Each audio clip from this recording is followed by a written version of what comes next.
Assalamualaikum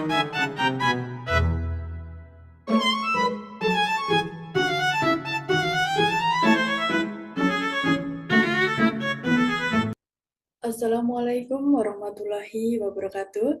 Perkenalkan, nama saya Putri Apriliani Rahmawati, mahasiswa semester 6 dari Prodi Pendidikan Guru Sekolah Dasar STKIP PGRI Pacitan. Dalam kesempatan kali ini, saya akan menyampaikan materi mengenai strategi heuristik dalam pemecahan masalah matematika. Berikut adalah biodata saya.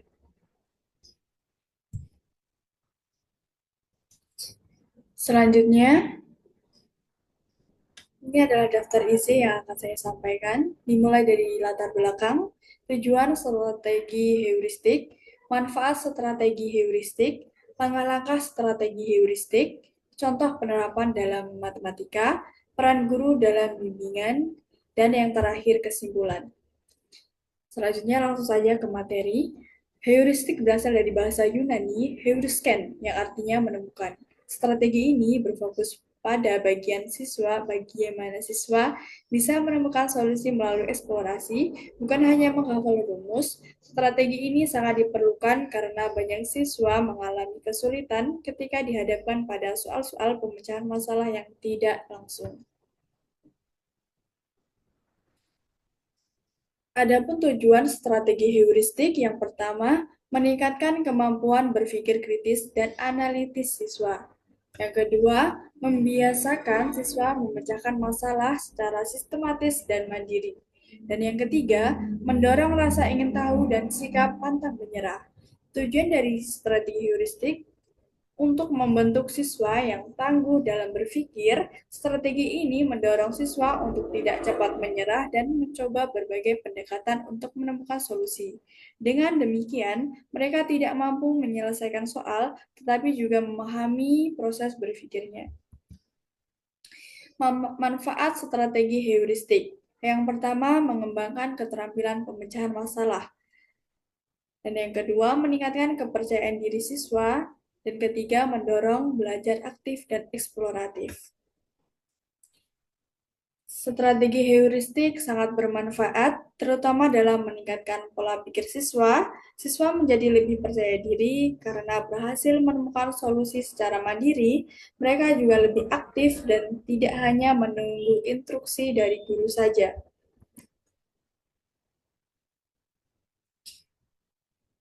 Strategi heuristik dalam pemecahan masalah matematika paling terkenal dikembangkan oleh George Polya. Ia merumuskan 4 langkah-langkah yang juga didukung dalam berbagai penelitian pendidikan matematika. Berikut langkah-langkah strategi heuristik. Yang pertama, memahami masalah. Pada tahap ini, siswa harus benar-benar mengerti apa yang diketahui dan apa yang ditanyakan dalam soal. Dan langkah yang kedua, merencanakan strategi. Di sini, siswa menentukan cara terbaik untuk menyelesaikan masalah. Bisa dengan membuat gambar, mencari pola, membuat tabel, atau menggunakan logika sederhana. Dan yang ketiga, melaksanakan strategi. Siswa mencoba menyelesaikan soal sesuai rencana yang telah dibuat, meskipun hasilnya belum tentu langsung benar. Proses berpikir menjadi latihan penting. Dan yang keempat, mengecek dan meninjau kembali hasil. Di sini siswa melakukan refleksi, apakah jawaban masuk akal, apakah bisa dilakukan cara lain. Proses evaluasi ini sangat penting agar mereka tidak hanya puas dengan satu solusi saja. Berikut contoh penerapan dalam matematika. Untuk penerapan strategi heuristik dalam pemecahan masalah matematika, kita bisa mengambil soal kontekstual sederhana seperti contoh soalnya, seorang pedagang memiliki 30 apel. Ia menjual 3/5 dari jumlah tersebut. Berapa apel yang tersisa? Langkah pertama adalah memahami masalah. Kita bisa ajak siswa mengidentifikasi apa yang diketahui, berapa jumlah apel, berapa bagian yang dijual, apa yang ditanyakan. Langkah kedua, siswa merencanakan strategi. Mereka bisa berpikir kalau 3/5 dari 30, maka bisa dikalikan dengan 3/5 kali 30. Langkah yang ketiga adalah melaksanakan strategi tersebut. Hasil dari 3/5 kali 30 adalah 18. Jadi, 30 dikurangi 18 sama dengan 12. Artinya, masih tersisa 12 apel. Dan yang keempat, siswa diajak untuk mengecek kembali hasilnya.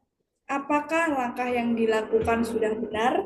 Bisa juga guru memancing siswa dengan pertanyaan, apa ada cara lain untuk mengecek kebenaran jawaban yang telah diselesaikan. Peran guru dalam strategi heuristik yang pertama menjadi fasilitator, bukan pemberi jawaban. Dan yang kedua, memberi petunjuk atau pertanyaan pemandu. Dan yang ketiga, membangun suasana kelas yang sportif dan terbuka.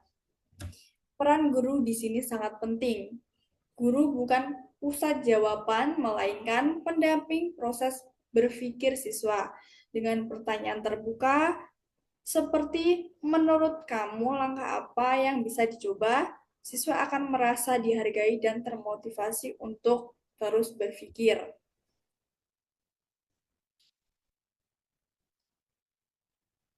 Selanjutnya, kesimpulannya adalah strategi heuristik membantu siswa berpikir kritis, kreatif, dan sistematis dalam melesaikan masalah matematika. Guru berperan penting membimbing proses ini agar siswa mampu mandiri dan tidak bergantung pada jawaban instan. Sekian materi yang dapat saya sampaikan. Jika kurang lebihnya, mohon maaf. Wassalamualaikum warahmatullahi wabarakatuh.